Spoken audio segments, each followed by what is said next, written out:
ರಾಜ್ಯದೆಲ್ಲ ಗೃಹಲಕ್ಷ್ಮಿಯರಿಗೆ 29ನೇ ಕಂತು ಜಮೆ ಮಾಡುತ್ತಿರುವ ಸರ್ಕಾರ ನಿಮ್ಮ ಬ್ಯಾಂಕ್ ಖಾತೆಗೆ 2,000 ರೂಪಾಯಿ ಬರುತ್ತಿಲ್ಲವೆಂದರೆ ಕೂಡಲೇ ತಪ್ಪು ಸರಿಪಡಿಸಿಕೊಳ್ಳಿ. ಮತ್ತೊಂದೆಡೆಯಲ್ಲಿ ನಗದು ವ್ಯವಹಾರಕ್ಕೆ ಹೊಸ ನಿಯಮ, ಕೈ ಸಾಲಕ್ಕೂ ಕೂಡ ಕಂಡೀಷನ್ ಹಾಕಲಾಗಿದೆ. ಒಂದೊಂದು ತಪ್ಪು ನಿಮಗೆ 100ರಷ್ಟು ದಂಡ ಕಟ್ಟುವಂತೆ ಮಾಡಬಹುದು. ಹಾಗಾಗಿ ವಿಡಿಯೋನ ಸ್ವಲ್ಪನೂ ಸ್ಕಿಪ್ ಮಾಡಬೇಡಿ. ಇನ್ನು HSRP ನಂಬರ್ ಪ್ಲೇಟ್ ಕಡ್ಡಾಯ ಎನ್ನುವ ಆದೇಶವನ್ನೇ ವಾಪಸ್ ಪಡೆದ ಸರ್ಕಾರ ಹಣ ಕಟ್ಟಿದವರಿಗೆ ಉಂಡೆ ನಾಮ. ರಾಜ್ಯದ ವಾಹನ ಮಾಲೀಕರಿಗೆ ಶಾಕಿಂಗ್ ಸುದ್ದಿಗಳು ಬಂದಿವೆ ಸ್ನೇಹಿತರೆ. ಮತ್ತೊಂದೆಡೆಯಲ್ಲಿ ಕರ್ನಾಟಕದಲ್ಲಿ 40 ವರ್ಷ ದಾಟಿದವರಿಗೆ ರಾಜ್ಯ ಸರ್ಕಾರದಿಂದ ಉಚಿತವಾಗಿ ಕನ್ನಡಕ ವಿತರಣೆ ಮಾಡಲಾಗುತ್ತಿದೆ. ಏನಿದು ಯೋಜನೆ, ಯಾವ ರೀತಿ ಅರ್ಜಿ ಸಲ್ಲಿಕೆ ಮಾಡಬೇಕು, ಯಾವ ಜಿಲ್ಲೆಯಿಂದ ಪ್ರಾರಂಭವಾಗ್ತಾ ಇದೆ, ಎಲ್ಲ ಮಾಹಿತಿ ನೋಡೋಣ. ಮತ್ತೊಂದೆಡೆಯಲ್ಲಿ ನರೇಂದ್ರ ಮೋದಿಯವರ ಮನೆಗೆ ಮುತ್ತಿಗೆ ಹಾಕಬೇಕು ಎಂದು ಬಾಗಲಕೋಟೆಯಲ್ಲಿ ಸಿಎಂ ಸಿದ್ದರಾಮಯ್ಯನವರು ಕರೆ ಕೊಟ್ಟಿದ್ದಾರೆ. ಗ್ಯಾಸ್ ಸಿಲಿಂಡರ್ ಸಮಸ್ಯೆ ಸರಿಪಡಿಸೋದು ಕೇಂದ್ರ ಸರ್ಕಾರದ ಕರ್ತವ್ಯ ಎಂದು ಕಿಡಿಕಾರಿದ್ದಾರೆ. ಎಲ್ಲ ಮಾಹಿತಿಗಳನ್ನ ಡೀಟೇಲ್ ಆಗಿ ನೋಡೋಣ. ಅದಕ್ಕಿಂತ ಮೊದಲು ನೀವು ನಮ್ಮ ಚಾನಲ್ಗೆ ಮೊದಲು ಬಾರಿ ಭೇಟಿ ಕೊಡ್ತಿದ್ರೆ ದಯವಿಟ್ಟು ಸಬ್ಸ್ಕ್ರೈಬ್ ಆಗಿ ಪಕ್ಕದಲ್ಲಿ ಕಾಣಿಸೋ ಗಂಟೆ ಕೂಡ ಒತ್ತಿ. ಇದರಿಂದ ರಾಜ್ಯದ ಮಾಹಿತಿಗಳು ನಿಮಗೆ ಸಿಗುತ್ತವೆ. ವಿಡಿಯೋಗೆ ಲೈಕ್ ಮಾಡಿ ಮತ್ತು ವಿಡಿಯೋ ಪೂರ್ತಿಯಾಗಿ ನೋಡಿ. ಬನ್ನಿ ಸ್ನೇಹಿತರೆ, ಎಲ್ಲ ಸುದ್ದಿಗಳನ್ನು ಡೀಟೇಲ್ ಆಗಿ ನೋಡೋಣ.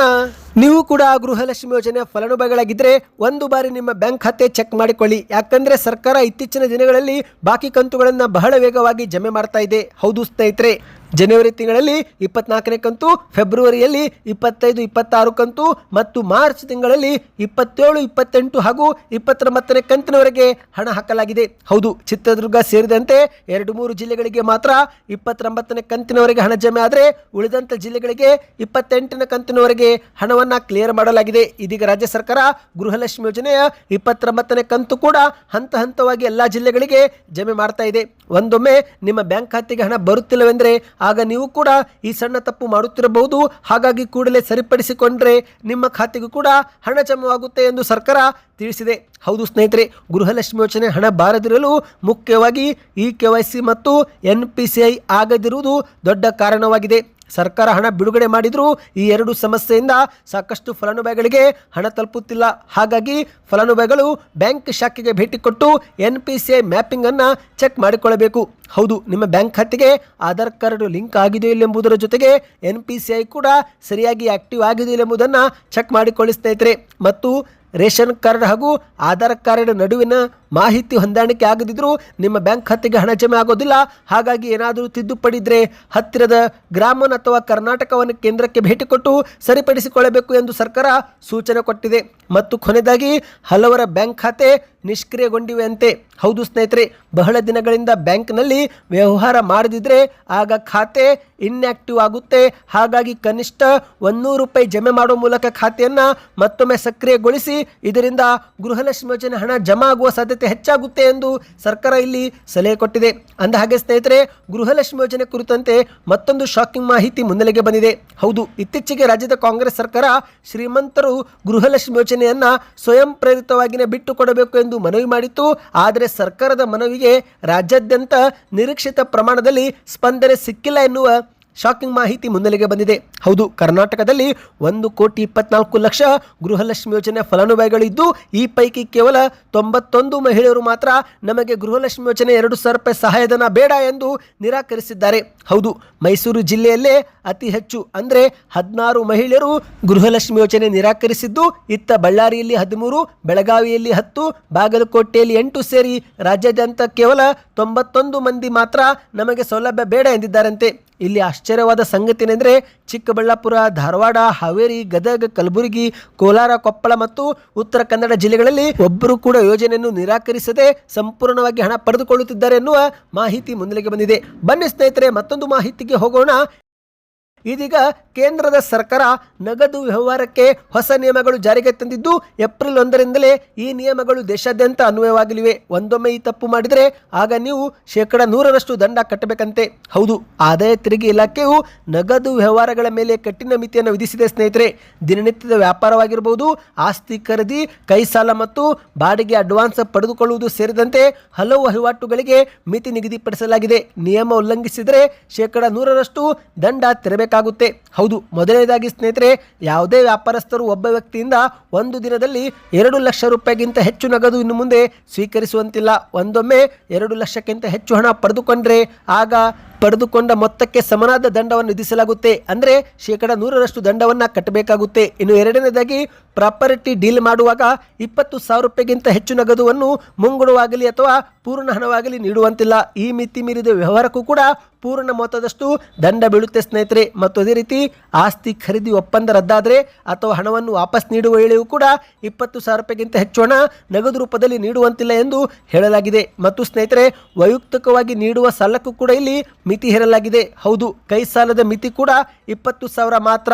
ಈ ಮಿತಿಗಿಂತ ಹೆಚ್ಚು ನಗದು ರೂಪದಲ್ಲಿ ಸಾಲ ಪಡೆದರೂ ಅಥವಾ ಮರುಪಾವತಿ ಮಾಡಿದರೂ ಮತ್ತೆ 100% ದಂಡ ಪಾವತಿ ಮಾಡಬೇಕಾಗುತ್ತೆ. ಮತ್ತು ಸ್ನೇಹಿತರೆ, ಕೊನೆಯದಾಗಿ ಬಾಡಿಗೆ ಮನೆ ಪಡೆಯುವಾಗ ನೀಡುವ ಡೆಪಾಸಿಟ್ಗೂ ಕೂಡ ಮಿತಿ ಹೇರಲಾಗಿದೆ. ಹೌದು ಸ್ನೇಹಿತರೆ, ಮನೆ ಮಾಲೀಕರು ಇನ್ನು ಮುಂದೆ 20,000 ರೂಪಾಯಿಗಿಂತ ಹೆಚ್ಚಿನ ಹಣವನ್ನು ನಗದು ರೂಪದಲ್ಲಿ ಡೆಪಾಸಿಟ್ ಅಂತ ತೆಗೆದುಕೊಳ್ಳುವಂತಿಲ್ಲ. ಒಂದೊಮ್ಮೆ ತೆಗೆದುಕೊಂಡಿದ್ದು ಗೊತ್ತಾದರೆ ಆಗ ಅಷ್ಟೇ ಮೊತ್ತದ ದಂಡ ವಿಧಿಸಲು ಈಗ ಅವಕಾಶ ಕಲ್ಪಿಸಿಕೊಡಲಾಗಿದೆ. ಒಟ್ಟಿನಲ್ಲಿ ಸರ್ಕಾರ ನಗದು ವ್ಯವಹಾರಕ್ಕೆ ಹಲವು ನಿಯಮಗಳನ್ನು ಜಾರಿಗೆ ಮಾಡಿದೆ. ಬನ್ನಿ ಇದೀಗ ಒಂದು ಶಾಕಿಂಗ್ ಮಾಹಿತಿಗೆ ಹೋಗೋಣ ಸ್ನೇಹಿತರೆ. HSRP ನಂಬರ್ ಪ್ಲೇಟ್ ಕಡ್ಡಾಯ ಎನ್ನುವ ಆದೇಶವನ್ನೇ ಸರ್ಕಾರ ವಾಪಸ್ ಪಡೆದುಕೊಂಡಿದೆ. ಹೌದು, HSRP ನಂಬರ್ ಪ್ಲೇಟ್ ಕಡ್ಡಾಯ ಎನ್ನುವ ಆದೇಶ ಸರ್ಕಾರ ವಾಪಸ್ ಪಡೆದುಕೊಂಡಿದ್ದು ಇದುವರೆಗೆ 7 ಬಾರಿ ಕೊನೆ ದಿನಾಂಕ ವಿಸ್ತರಿಸಿದ್ರು ವಾಹನ ಸವಾರರು ನಿರಾಸಕ್ತಿ ತೋರಿಸಿದ್ದು. ಹಾಗಾಗಿ ಸರ್ಕಾರ ಇದು ಇನ್ನು ಮುಂದೆ ಕಡ್ಡಾಯವಲ್ಲ ಎನ್ನುವ ನಿರ್ಧಾರಕ್ಕೆ ಬಂದಿದೆ. ಆದರೆ ಸ್ನೇಹಿತರೆ, ಇಲ್ಲಿವರೆಗೆ ಆನ್ಲೈನ್ನಲ್ಲಿ RTO ಕಚೇರಿಗಳಲ್ಲಿ ಸಾಲಲ್ಲಿ ನಿಂತು ಹಣ ಕಟ್ಟಿ HSRP ನಂಬರ್ ಪ್ಲೇಟ್ ಪಡೆದುಕೊಂಡ ವಾಹನ ಸವಾರರ ಹಣಕ್ಕೆ ಈಗ ಉಂಡೆ ನಾಮ ಸಿಕ್ಕಂತಾಗಿದೆ. ಯಾಕಂದರೆ ಬೆಲೆ ಏರಿಕೆ ಸರಣಿಯ ನಡುವೆ ರಾಜ್ಯ ಸರ್ಕಾರ ನಮಗೆ ಸರಿಯಾಗಿ ವಂಚಿಸಿದೆ ಎಂದು ವಾಹನ ಸವಾರರು ಇದೀಗ ಆಕ್ರೋಶ ಹೊರಗೆ ಹಾಕಿದ್ದಾರೆ. ಹೌದು, ಕಳೆದ ಮೇ ತಿಂಗಳಲ್ಲಿ ಸರ್ಕಾರ 7ನೇ ಬಾರಿಯ ಕೊನೆಯ ದಿನಾಂಕವನ್ನು ವಿಸ್ತರಿಸಿತ್ತು. ಇನ್ನು ರಾಜ್ಯದಲ್ಲಿ ಕೇವಲ 29% ವಾಹನ ಮಾಲೀಕರು ಮಾತ್ರ HSRP ನಂಬರ್ ಪ್ಲೇಟ್ ಪಡೆದುಕೊಂಡಿದ್ದು, ಉಳಿದ 71% ವಾಹನಗಳು ಈಗಲೂ ಕೂಡ ಹಳೆಯ ನಂಬರ್ ಪ್ಲೇಟ್ನಲ್ಲಿನೇ ಓಡಾಡುತ್ತಿವೆ. ಹೌದು ಸ್ನೇಹಿತರೆ, ಕೇಂದ್ರದ ರಸ್ತೆ ಸಾರಿಗೆ ಮತ್ತು ಹೆದ್ದಾರಿ ಸಚಿವಾಲಯವು ಈ ಒಂದು ಹಿಂದೆ ಕರ್ನಾಟಕದಲ್ಲಿ ಎಲ್ಲ ವಾಹನಗಳಿಗೆ ಹೈ ಸೆಕ್ಯೂರಿಟಿ ರಿಜಿಸ್ಟ್ರೇಷನ್ ಪ್ಲೇಟ್ ಅಂದರೆ HSRP ನಂಬರ್ ಪ್ಲೇಟ್ ಕಡ್ಡಾಯ ಎನ್ನುವುದು ಆದೇಶ ಹೊರಡಿಸಿತ್ತು. ಆದರೆ ಕರ್ನಾಟಕದಲ್ಲಿ ಈ ಒಂದು ಯೋಜನೆ ಈಗ ಫ್ಲಾಪ್ ಆಗಿದೆ. HSRP ನಂಬರ್ ಪ್ಲೇಟ್ ಕಡ್ಡಾಯ ಎನ್ನುವ ಒಂದು ಆದೇಶವನ್ನೇ ಸರ್ಕಾರ ವಾಪಸ್ ಪಡೆದುಕೊಂಡಿದೆ. ಅಂದಹಾಗೆ ಸ್ನೇಹಿತರೆ, ಬೇರೆ ರಾಜ್ಯಗಳಲ್ಲಿ HSRP ನಂಬರ್ ಪ್ಲೇಟ್ ಸಕ್ಸಸ್ ಕಂಡಿದೆ. ಆದರೆ ಕರ್ನಾಟಕದಲ್ಲೇ ಮಾತ್ರ ಈ ಒಂದು ಯೋಜನೆ ಫ್ಲಾಪ್ ಆಗಿದೆ ಸ್ನೇಹಿತರೆ. 7 ಬಾರಿ ಡೆಡ್ಲೈನ್ ಕೊಟ್ಟರೂ ಕೂಡ ಯಾವುದೇ ಪ್ರಯೋಜನವಾಗಿಲ್ಲ. ಈ ಮೂಲಕ ವಾಹನ ಸವಾರರ ಗೆಲುವು ಇಲಾಖೆಯ ಸೋಲು ಎಂದರೂ ಕೂಡ ತಪ್ಪಾಗೋದಿಲ್ಲ ಸ್ನೇಹಿತರೆ. ಕೆಲವು ಜನರು ಹಣವನ್ನು ಕಟ್ಟಿ HSRP ನಂಬರ್ ಪ್ಲೇಟ್ ಪಡೆದುಕೊಂಡಿದ್ದಾರೆ. ಅಂಥವರಿಗೆ ಇದು ಶಾಕ್. ಆದರೆ ಯಾರೆಲ್ಲರೂ ನಂಬರ್ ಪ್ಲೇಟ್ ಹಾಕಿಕೊಂಡಿಲ್ಲವೋ ಅಂಥವರಿಗೆ ಇದು ಹಣ ಉಳಿತಾಯವಾಗಿದ್ದು ಅವರು ಈಗ ಸಂತೋಷ ವ್ಯಕ್ತಪಡಿಸುತ್ತಿದ್ದಾರೆ. ಒಟ್ಟಿನಲ್ಲಿ ಸ್ನೇಹಿತರೆ, ರಾಜ್ಯದಲ್ಲಿ 2 ಕೋಟಿ ಹಳೆಯ ವಾಹನಗಳಲ್ಲಿ 59 ಲಕ್ಷ ವಾಹನಗಳು ಮಾತ್ರ HSRP ಅಳವಡಿಕೆ ಮಾಡಿಕೊಂಡಿರುವ ಮಾಹಿತಿ ಕೂಡ ಲಭ್ಯವಾಗಿದೆ. ಉಳಿದಂತ 1,41 ಲಕ್ಷ ವಾಹನಗಳು ಈ ಒಂದು ನಂಬರ್ ಪ್ಲೇಟು ಅಳವಡಿಸಿಕೊಂಡಿಲ್ಲ. ಇನ್ನು ನೀವು ಅಳವಡಿಸಿಕೊಂಡಿದ್ದೀರಾ? ಕಮೆಂಟ್ನಲ್ಲಿ ತಿಳಿಸಿ ಸ್ನೇಹಿತರೆ. ಇದರಿಂದ ಒಂದು ಉತ್ತಮ ಫೀಡ್ಬ್ಯಾಕ್ ಸಿಗುತ್ತೆ. ಬನ್ನಿ ಇದೀಗ ಮತ್ತೊಂದು ಮಾಹಿತಿಗೆ ಹೋಗೋಣ. ಕರ್ನಾಟಕದಲ್ಲಿ 40 ವರ್ಷ ದಾಟಿದವರಿಗೆ ಉಚಿತವಾದ ಕನ್ನಡಕ ಕೊಡಲು ಸರ್ಕಾರ ಮುಂದಾಗಿದೆ. ಹೌದು, ದೃಷ್ಟಿ ದೋಷ ಎನ್ನುವುದು ಕೇವಲ ವೈದ್ಯಕೀಯ ಸಮಸ್ಯೆ ಅಷ್ಟೇ ಅಲ್ಲ, ಅದು ವ್ಯಕ್ತಿಯ ಜೀವನೋಪಾಯ ಮತ್ತು ಆತ್ಮವಿಶ್ವಾಸದ ಮೇಲೂ ಕೂಡ ಪರಿಣಾಮ ಬೀರುತ್ತೆ. ಹಾಗಾಗಿ ಇದನ್ನು ಮನಗಂಡ ಕಾಂಗ್ರೆಸ್ ಸರ್ಕಾರ ಅಂತಾರಾಷ್ಟ್ರೀಯ ಸಂಸ್ಥೆಯಾಗಿರುವ ರಿಸ್ಟೋರಿಂಗ್ ವಿಷನ್ ಎನ್ನುವ ಜೊತೆಗೂಡಿ ಒಟ್ಟು ರಾಜ್ಯದ 40 ವರ್ಷ ಮೇಲ್ಪಟ್ಟ ಎಲ್ಲ ನಾಗರಿಕರಿಗೆ ಉಚಿತವಾಗಿ ಕನ್ನಡಕ ವಿತರಣೆ ಮಾಡಲು ಒಂದು ಕ್ರಮ ತೆಗೆದುಕೊಂಡಿದೆ. ಹೌದು ಸ್ನೇಹಿತರೆ, ಈ ಒಂದು ಯೋಜನೆಗೆ ಯಾವುದೇ ಅರ್ಜಿ ಹಾಕುವ ಅವಶ್ಯಕತೆ ಇಲ್ಲ. ಈ ಒಂದು ಯೋಜನೆ ಎಲ್ಲ ಜಿಲ್ಲೆಗಳಲ್ಲಿ ನಡೆಯಲಿದೆ. ಮೊದಲ ಹಂತದಲ್ಲಿ ಯಾದಗಿರಿ ಜಿಲ್ಲೆಯಿಂದಲೇ ಯೋಜನೆ ಶುರುವಾಗಿದೆ. ಹೌದು ಸ್ನೇಹಿತರೆ, ಯಾದಗಿರಿ ಜಿಲ್ಲೆಯಲ್ಲಿ ಇದು ಪ್ರಾರಂಭವಾಗುತ್ತಿದ್ದು ಇಲ್ಲಿನ 6 ತಾಲೂಕುಗಳ ಸುಮಾರು 216 ಸರ್ಕಾರಿ ಆರೋಗ್ಯ ಕೇಂದ್ರಗಳಲ್ಲಿ ಉಚಿತ ದೃಷ್ಟಿ ತಪಾಸಣೆ ಮತ್ತು ಕನ್ನಡಕ ವಿತರಣೆ ಮಾಡಲಾಗುತ್ತೆ ಎಂದು ಹೇಳಲಾಗ್ತಾ ಇದೆ. ಸ್ನೇಹಿತರೆ, ನೀವು ಕೂಡ ಏನಾದರೂ 40 ವರ್ಷ ಮೇಲ್ಪಟ್ಟವರಾಗಿದ್ದರೆ ಮತ್ತು ದೃಷ್ಟಿ ಮಾಂದ್ಯ ಹೊಂದಿದ್ರೆ ಆಗ ನಿಮಗೆ ಇದು ಸಹಾಯಕವಾಗಲಿದೆ. ಜಗತ್ತಿನಲ್ಲಿ ಲಕ್ಷಾಂತರ ಜನರು ಇಂತಹ ದೃಷ್ಟಿದೋಷ ಸಮಸ್ಯೆಯಿಂದ ಬಳಲುತ್ತಿದ್ದು ಯಾದಗಿರಿ ಒಂದರಲ್ಲೇ 28% ಜನರಿಗೆ ಈ ಒಂದು ಸಮಸ್ಯೆ ಇದೆ ಎಂದು ಅಂದಾಜು ಮಾಡಲಾಗಿದೆ. ಹಾಗಾಗಿ ಉಚಿತವಾಗಿ ಓದುವ ಕನ್ನಡಕದಿಂದ ಈ ಸಮಸ್ಯೆ ಸುಲಭವಾಗಿ ನೀಗಿಸಬಹುದು ಎಂದು ಸರ್ಕಾರ ಪ್ಲಾನ್ ಹಾಕಿಕೊಂಡಿದೆ. ಇದೀಗ ಯಾದಗಿರಿ ಜಿಲ್ಲೆಯಲ್ಲಿ ಯಶಸ್ವಿಯಾಗಿ ಯೋಜನೆಯನ್ನು ಪೂರ್ಣಗೊಳಿಸಿದ ನಂತರ ರಾಜ್ಯದ ಉಳಿದ ಜಿಲ್ಲೆಗಳಿಗೂ ಹಂತ ಹಂತವಾಗಿ ವಿಸ್ತರಿಸುವ ಒಂದು ಯೋಜನೆಯನ್ನು ಸರ್ಕಾರ ಹೊಂದಿದೆ. ಈ ಮೂಲಕ ಕರ್ನಾಟಕದ ಪ್ರತಿಯೊಬ್ಬ ನಾಗರಿಕನಿಗೂ ಸ್ಪಷ್ಟ ದೃಷ್ಟಿ ಹಕ್ಕನ್ನು ಒದಗಿಸುವುದು ಸರ್ಕಾರದ ಗುರಿಯಾಗಿದೆ. ಸ್ನೇಹಿತರೆ, ನೀವು ಕೂಡ 40 ವರ್ಷ ಮೇಲ್ಪಟ್ಟವರಾಗಿದ್ದು ಕಣ್ಣಿನ ಸಮಸ್ಯೆ ಎದುರಿಸುತ್ತಿದ್ರೆ ಕಮೆಂಟ್ನಲ್ಲಿ ಎಸ್ ಎಂದು ಕಮೆಂಟ್ ಮಾಡಿ. ಬನ್ನಿ ಈಗ ಕೊನೆಯ ಮಾಹಿತಿಗೆ ಹೋಗೋಣ. ಪ್ರಧಾನಿ ನರೇಂದ್ರ ಮೋದಿಯವರ ಮನೆಗೆ ಮುತ್ತಿಗೆ ಹಾಕಬೇಕು ಎಂದು ಸಿಎಂ ಸಿದ್ದರಾಮಯ್ಯನವರು ಬಾಗಲಕೋಟೆಯಲ್ಲಿ ಕರೆ ಕೊಟ್ಟಿದ್ದಾರೆ. ಹೌದು, ಗ್ಯಾಸ್ ಸಿಲಿಂಡರ್ ಸಮಸ್ಯೆ ಸರಿ ಮಾಡುವುದು ಕೇಂದ್ರದ ಕರ್ತವ್ಯ.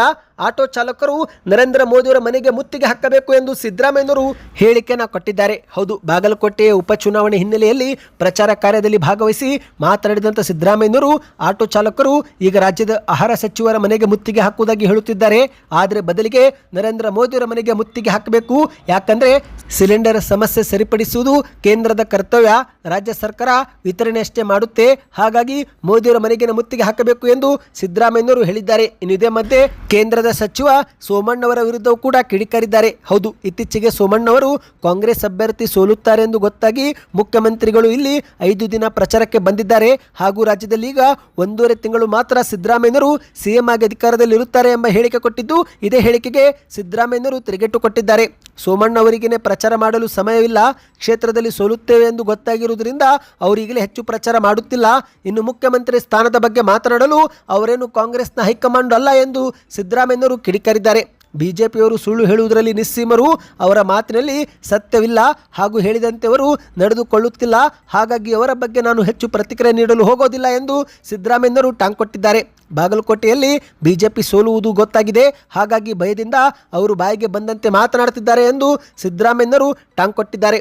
ಸದ್ಯಕ್ಕೆ ಎಷ್ಟೇ ಇತ್ತು. ಈ ಎಲ್ಲ ಮಾಹಿತಿಗಳು ಇಷ್ಟವಾಗಿದ್ದರೆ ಚಾನಲ್ಗೆ ಸಬ್ಸ್ಕ್ರೈಬ್ ಮಾಡಿಕೊಳ್ಳಿ.